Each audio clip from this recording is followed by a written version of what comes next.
Isaías 53. Isaías 53 es un capítulo profético, poderosamente profético.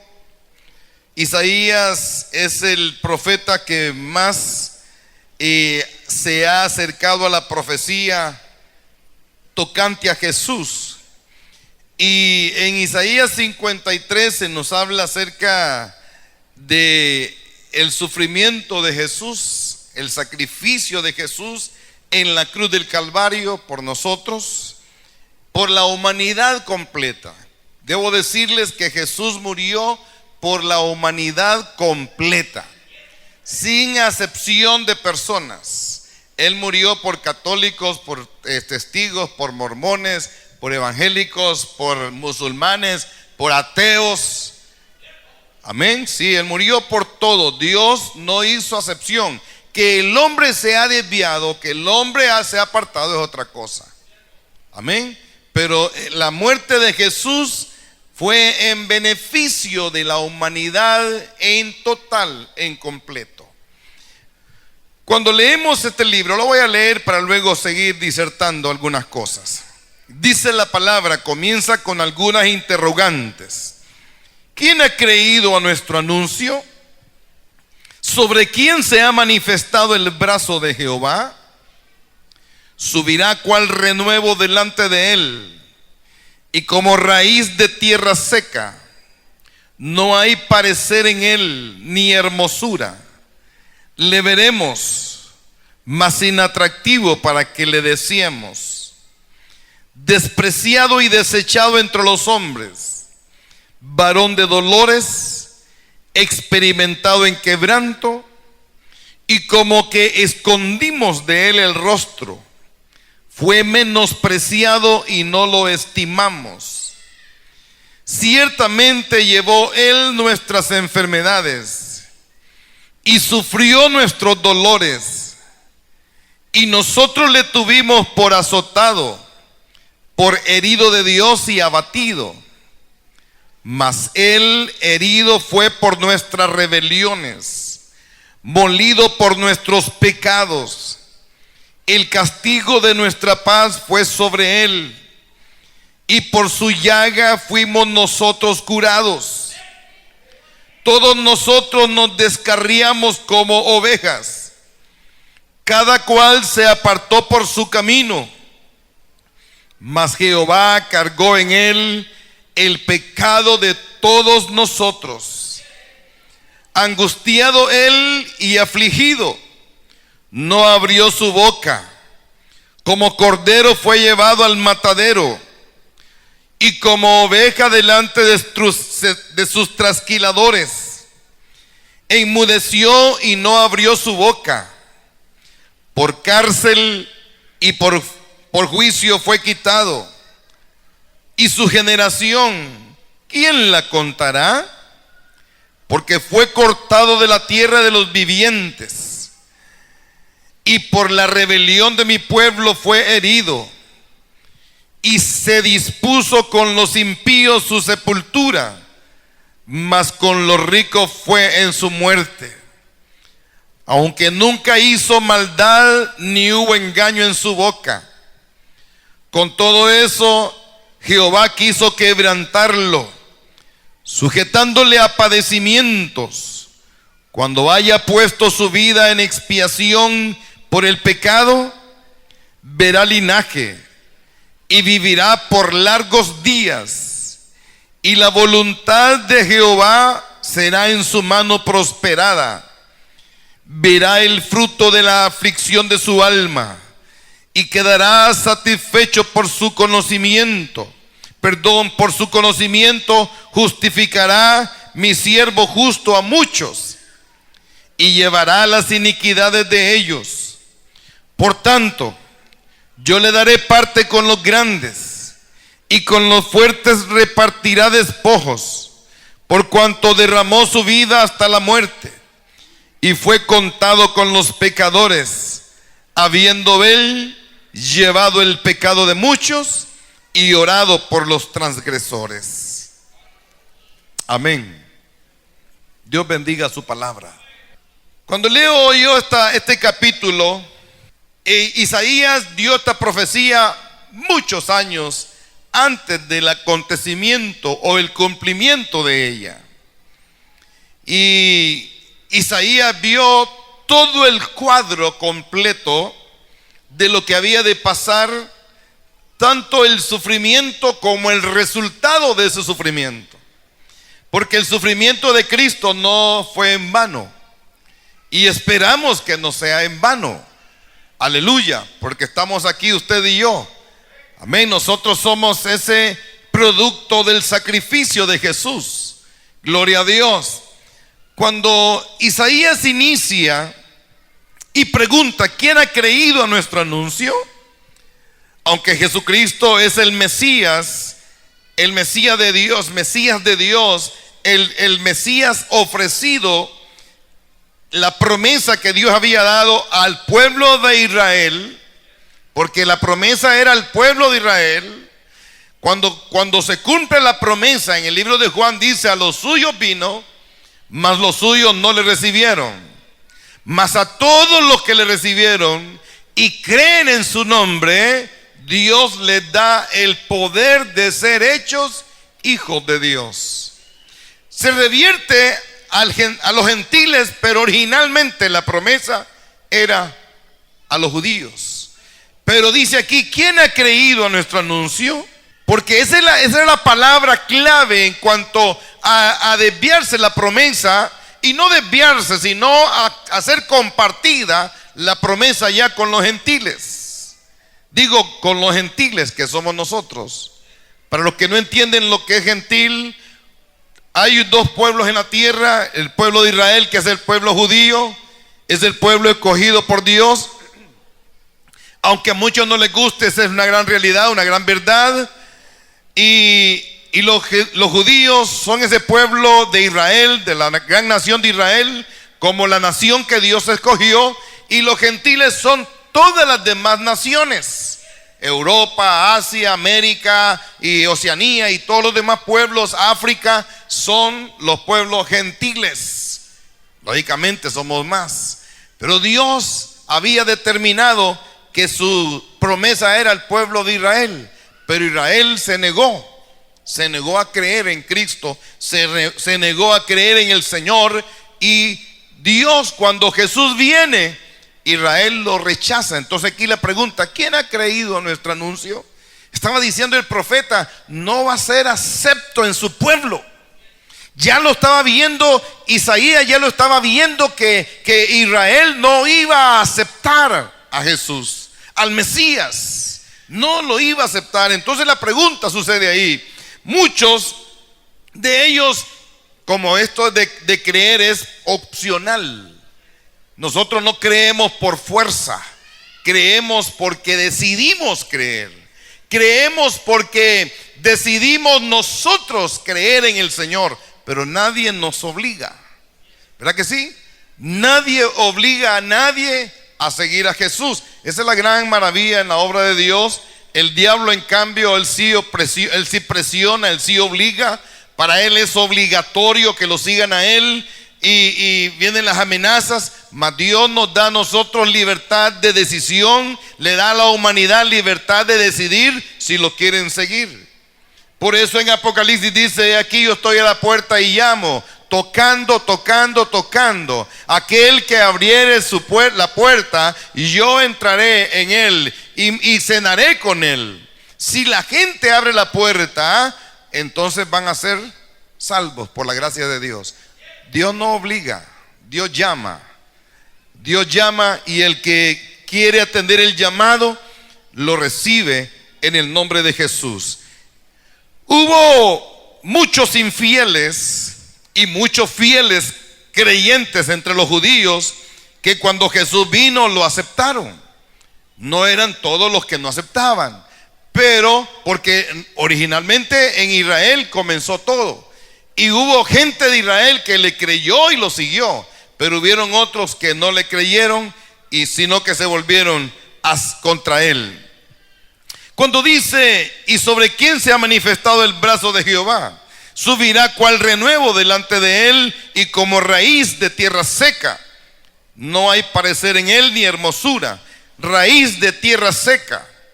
Jesús no solo tuvo un origen humilde, sino que vino a la tierra en un tiempo de gran sequía espiritual. En Israel ya estaban, hermanos, ¿cómo puedo decir la palabra? No sé si cansados de esperar y no se cumplía. Y ese cansancio de esperar los llevó a hacer muchas cosas. Por otro lado, mucha gente en Israel estaba pensando que el Mesías prometido vendría con espada y sacaría a los romanos, sacaría a los que los tenían oprimidos, porque Israel continuamente caía bajo la bota de enemigos. Y ellos pensaban que el que vendría con mano de hierro, con un gran soldado. Esperaban ellos un militar que tuviera estrategias militares para pelear contra los romanos y sacarlos. Pero el problema de Israel, como el problema del ser humano, siempre es espiritual. El problema de nosotros es que no reconocemos que el problema es espiritual. La mayor parte de gente cree que el problema que tiene es financiero, es económico, que el problema que tenemos es falta de dinero, o falta de trabajo, o falta de cosas materiales. Lo material no es más que lo espiritual. Lo espiritual es lo más importante y lo más valioso. Aleluya. Y cuando el problema espiritual se resuelve, cuando resolvemos el problema espiritual, aleluya, Jesucristo mismo lo dijo: busquen primeramente el reino de Dios y su justicia, que todas las demás cosas, dijo, vendrían por añadidura. Aleluya. Denle esas palmas al Señor.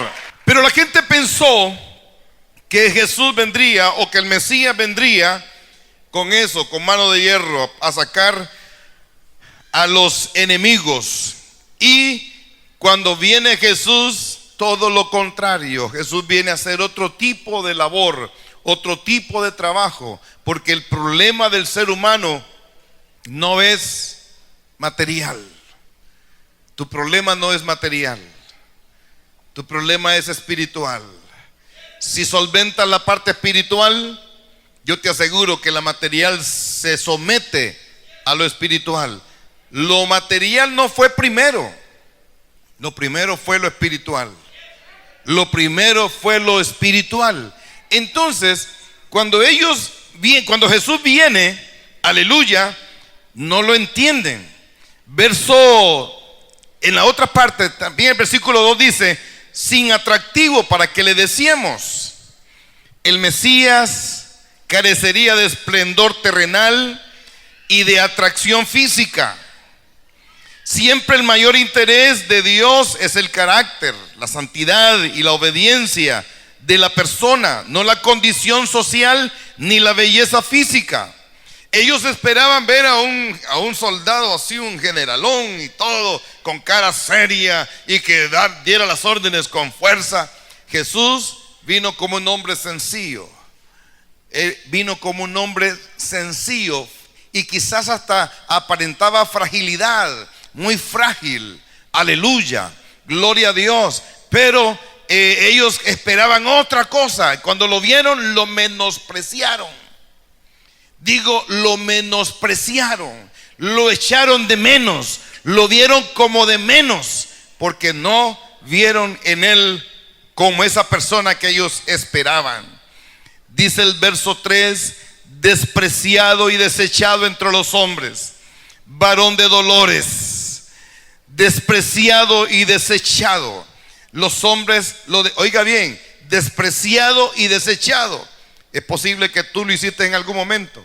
Yo lo hice en algún momento.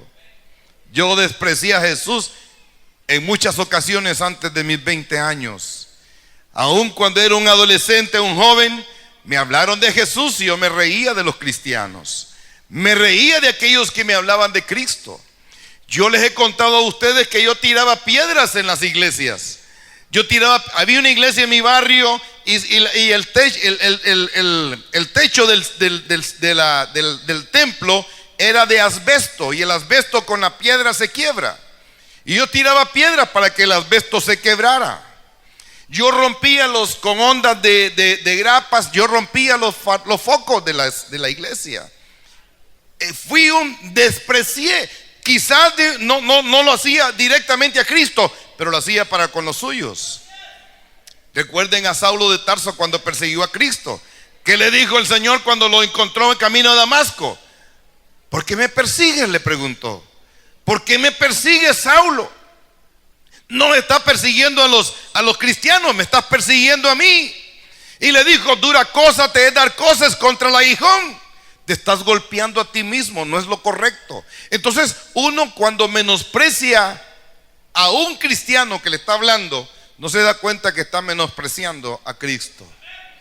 Está menospreciando la palabra de Dios. Aleluya. Y esto aquí dice: despreciado y desechado entre los hombres. Despreciado y desechado entre los hombres. En vez de ser aceptado por Israel, Jesucristo sería odiado y rechazado por los gobernantes de aquel tiempo. Se volvieron contra él, lo maltrataron, lo vituperaron. ¿Quién es este? ¿No es el hijo de José el carpintero? ¿No conocemos a sus hermanos y hermanas que están por aquí?, se decían ellos. ¿Por qué viene este a decirnos otras cosas? Es más, dice la Biblia que en su pueblo, en Nazaret, Jesús no pudo hacer milagros. Hizo unos pocos milagros porque la incredulidad de sus mismos paisanos era tal que lo menospreciaban y no aceptaban el milagro que él quería hacer. Unos pocos recibieron milagros. Sin embargo, Jesús iba por las calles, iba por los caminos, iba por las aldeas, las ciudades, los pueblos, y hacía grandes milagros, grandes prodigios, grandes cosas eran hechas, aleluya, con aquellos que creían, con aquellos que creemos. Él sigue haciendo milagros hoy. Con aquellos que estamos viéndole a Él, aleluya, y estamos creyendo en su palabra, esperando y confiando y sabiendo que Él se mueve de una manera poderosa y especial en nuestras vidas. Alabado sea Dios. Amén. Quizás no te diste cuenta, en algún momento lo despreciaste. Gracias por sus amén. Quizás en algún momento lo rechazaste, pero gloria a Dios, hoy estás aquí. Y si no has entregado tu vida a Cristo, hoy te puedes ir con Él. Hoy es tu día. Aleluya. Él te trajo con un propósito. Él tiene un propósito con tu vida. Yo te lo digo en el nombre de Jesús. Cuando yo me entregué a Cristo, oiga bien esto, yo recibí a Cristo en aquella misma iglesia que yo apedreaba. Ahí mismo fui, ahí acepté a Cristo. Y escuchen esto otro, y se lo digo delante de Dios. En esa iglesia llegué a ser el copastor de esa iglesia. Ya lo había contado otras veces, ya lo había dicho otras veces, porque esa es la verdad. Llegué a ser el copastor de esa iglesia. 12 años estuve ahí pastoreando con el misionero. El misionero era el pastor, pero el que más hacía el trabajo era yo, porque el misionero andaba viendo las iglesias. Dios tiene sus propósitos. Y oiga bien, como yo hice tantas cosas, a mí también me las hicieron. A mí también me las hicieron, me tiraron piedras, me vituperaron, me maltrataron. Pero hasta tuve que salir de esa iglesia. Yo tuve que salir un día de esa congregación. Sí. Pero gloria a Dios, porque Dios es bueno. Dios es misericordioso. Tienes tú que pasar los problemas para entender a las personas. A mí quizás no me entendieron en algún momento, o quizás me entendieron. Cuando yo llegué y pasé lo mismo, tuve que saber y darme cuenta que fue lo que yo sembré. Porque todo lo que el hombre siembra, eso cosecha. Alabado sea Dios. Entonces mire, despreciado y desechado entre los hombres, varón de dolores. La misión de Jesucristo al venir a la tierra implicaría tener dolor, sufrimiento, decepción y pesar por causa de los pecadores, por causa de la humanidad que se había desviado y apartado de Él. Asimismo, es probable que todos los que le siguen, los que siguen a Jesús, Nosotros los que seguimos a Jesús también experimentamos algún momento de dolor. Cuando te maltraten a ti por la causa de Cristo, gózate y alégrate. Porque así como Él sufrió, nosotros en algún momento sufrimos. Sé de personas que se entregan a Jesús aquí, tienen alegría y gozo, mañana llegan a su trabajo y le cuentan a los compañeros: anoche me entregué a Cristo, anoche fui a una iglesia y me entregué al Señor Jesús, y comienzan las burlas. Cristianito aleluya se hizo, dice. Y comienzan las burlas y comienza el maltrato. Y muchas veces, si no lo entendemos, entonces renunciamos a aquello que disfrutamos. Pero gloria a Dios por los valientes, porque llegaron a casa y los hermanos o sus padres o sus esposos o esposas no entendieron lo que vienen contando, porque el hombre natural no percibe las cosas espirituales. El hombre que vive en la carne no puede entender las cosas del espíritu. Entonces cuando usted llega a la casa y dice: mire que fui a la iglesia y me convertí a Cristo. Vos sos un diablo, yo no te creo. Y si la gente no tiene una base o no tiene un fundamento, lógicamente en ese momento no tiene ninguna base. Un recién convertido es como un niño indefenso que acaba de nacer del vientre de su madre. Entonces ese cristiano nuevo no tiene bases, no tiene ningún fundamento, no tiene nada. Y si se encuentra con alguien que empieza a criticarlo, a lanzarle la palabra mala contra él, entonces, ¿qué es lo que hace? Vuelve atrás.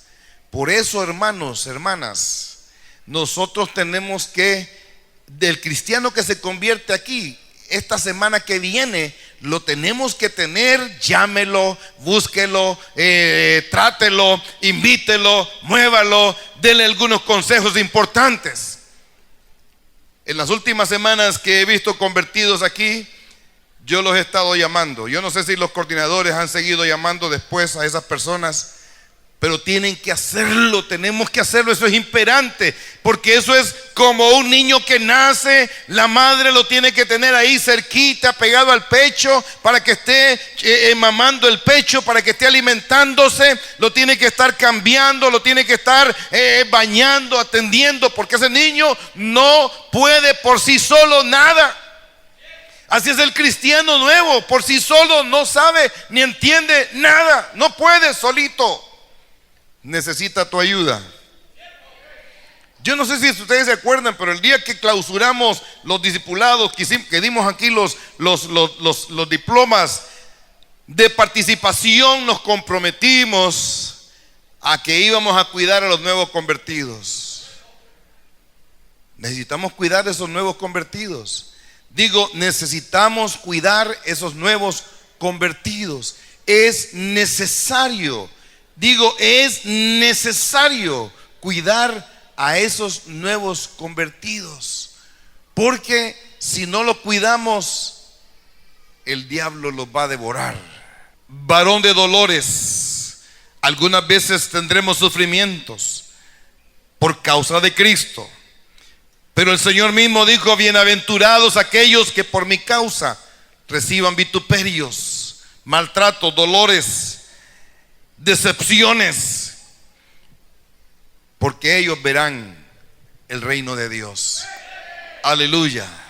Si tú eres cristiano y pasas tus problemas, tus situaciones, eres una mujer que tu marido no te entiende y cada vez que llegas te dice cosas, ten paciencia. Espera en el Señor, no te defiendas, no pelees, no hagas nada que te vas a arrepentir después. No tomes decisiones de ninguna clase. Tu única decisión es seguir adelante en el nombre del Señor. Tu única decisión es seguir adelante en el nombre de Jesús. Y decirte a ti mismo o a ti misma: no saldré, no volveré atrás, no caminaré por senderos que no tengo que caminar. Ya conozco al Señor y caminaré con Él, viviré con Él. Nada ni nadie me podrá robar la bendición. Amén, digan amén a eso. Aleluya. Verso 4 dice: ciertamente llevó Él nuestras enfermedades y sufrió nuestros dolores, y nosotros lo tuvimos por azotado, por herido de Dios y abatido. Él llevó nuestras enfermedades. Aleluya. Lejos estaba del profeta entender esto en la carne, lo entendió en el espíritu. Pedro lo viene y lo repite, pero Pedro ya lo había visto, ya lo había disfrutado cuando Pedro lo escribe en una de las cartas que él escribe y dice esta palabra, aleluya, repitiéndola o transcribiéndola de nuevo. Lo dice porque ya lo había experimentado, pero el profeta Isaías no lo vio de una manera profética de parte de Dios. Él llevó nuestras enfermedades.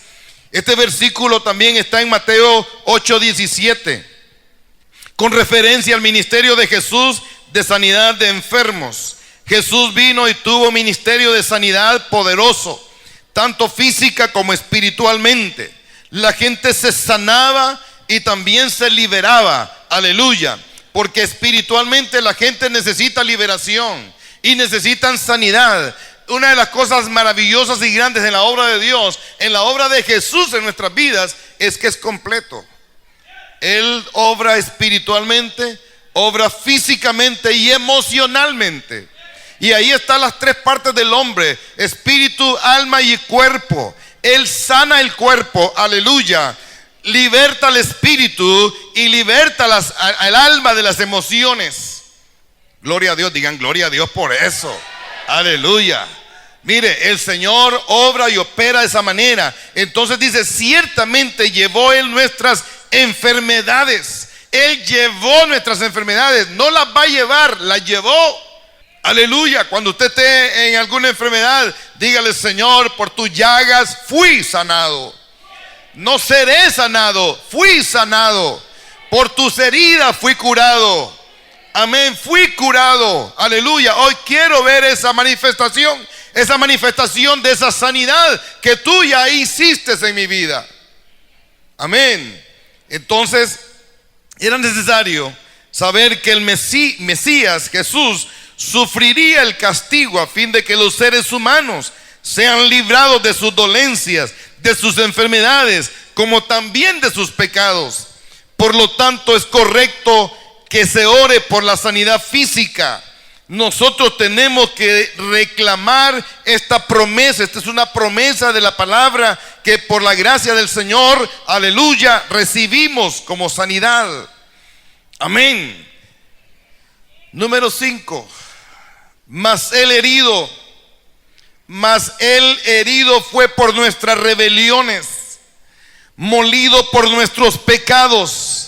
El castigo de nuestra paz fue sobre él, y por su llaga fuimos nosotros curados. Aleluya. Él llevó por sus heridas, Él llevó nuestras rebeliones, tomó nuestras rebeliones, molido por nuestros pecados. Voy a decirles algo bien interesante. No es algo nuevo, no es una revelación nueva, creo que ya la saben ustedes, pero voy a decirlo. El problema del ser humano está en dos partes importantes. Una es la enfermedad física, las enfermedades físicas, y el pecado que nos asedia, el pecado que nos agobia. Cuando el pecado nos carcome la vida, el alma, el espíritu, y nos roba la bendición, y estamos atados a algo, solo Cristo nos puede liberar. Solo Cristo nos puede liberar. Entonces son dos cosas en la vida del ser humano donde se sufre mucho: cuando somos atacados por el pecado o cuando somos atacados por enfermedades. Hoy día hay muchas enfermedades que se están enraizando en el cuerpo de los seres humanos, pero yo sé que el Señor tiene control con esas enfermedades también en nuestras vidas. Aleluya. Y que nosotros, cuidándonos y atendiendo los consejos del Señor y viendo su palabra, aleluya, y sirviéndolo a Él, seremos liberados de cualquier tipo de enfermedad. Amén. Por su llaga fuimos curados, y por su sangre nuestros pecados han sido lavados. Amén. Solo Cristo salva. El pecado no tiene ninguna medicina, no hay medicina, no hay un antídoto. No hay un antídoto para el pecado, solo la sangre de Cristo. Amén. Solo la sangre de Cristo. Dile que está a su lado ahí: solo la sangre de Cristo tiene poder para tu pecado. Amén. Aleluya. Gloria a Dios.